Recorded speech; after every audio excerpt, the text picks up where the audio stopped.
Today I'm going to give you my top 3 health and fitness tips that you definitely should know if you're going to start, or even if you're in a health and fitness journey. See, these are the 3 things that I wish somebody told me rather than me stumbling upon them or finding them out freaking, 5 years later.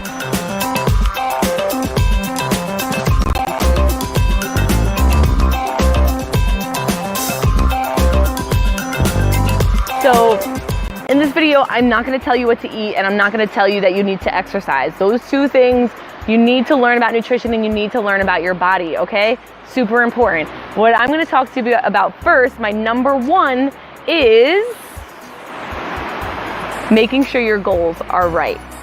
Now, I can't stress it enough how hard it is for me to see all these young women and young men get so wrapped up in body image, and that's all they care about. All they care about is how they look in that bikini. It's great motivation, don't get me wrong, and it should be one of the reasons that you're doing this. Because guess what? When you're really tempted to eat that cupcake, guess what? You're not thinking about your bikini. And that one reason isn't gonna hold you over. Your goal and your reason why as to why you're doing all of this needs to be really, really strong.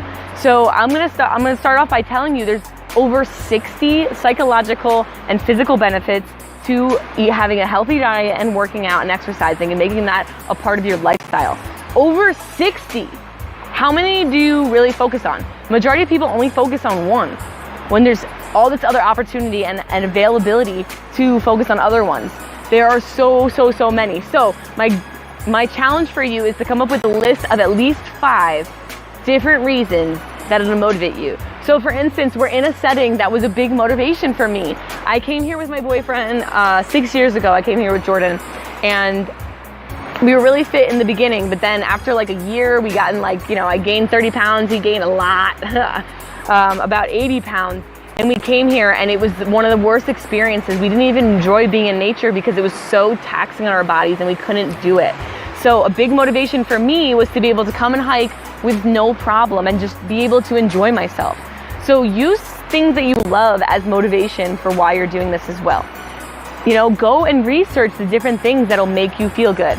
All right, now number 2. Number 1 was simply to figure out your goals and make sure your goals are in line with the truth and they're accessible. Number 2 is find some people to freaking do it with. Make sure you find a coach. If you want me to be your free coach, the link is below.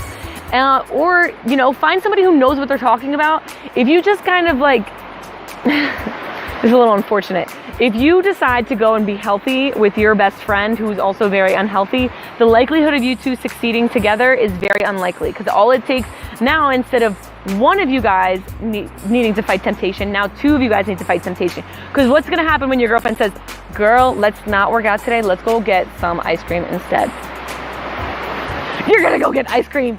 You know it, because now it's not, and then this happens with me and Jordan a lot too. If I say I have a craving for something, he's like, I'm down. You have this idea and you think that, that person's gonna be able to talk you out of it, but now you're saying, okay, my friend needs to have more willpower than I do.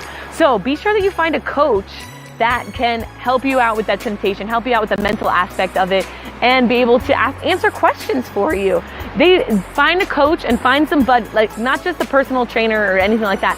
Find a coach who knows the psychological aspects of it too, or a place where you can go and be held accountable with other people. I kind of stumbled upon that online. I was put into a group, and I also was working out and did Insanity with 3 other people. So that was really great motivation. It really helped to stick to it. And that would be my second piece of advice. And now for my third biggest, this is my biggest piece of advice. Now please pay attention.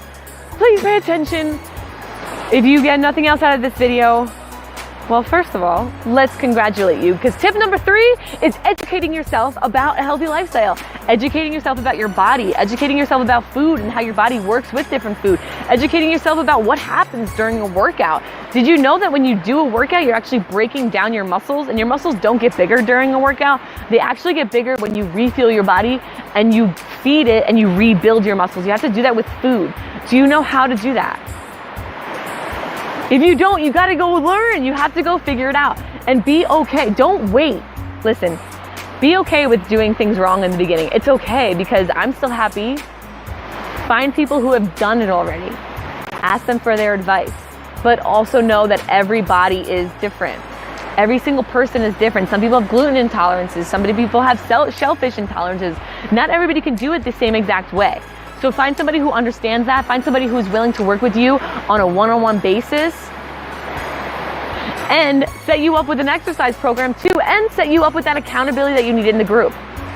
So I hope you hit all three of those things. So number one, making sure that your goals are really, really not only realistic.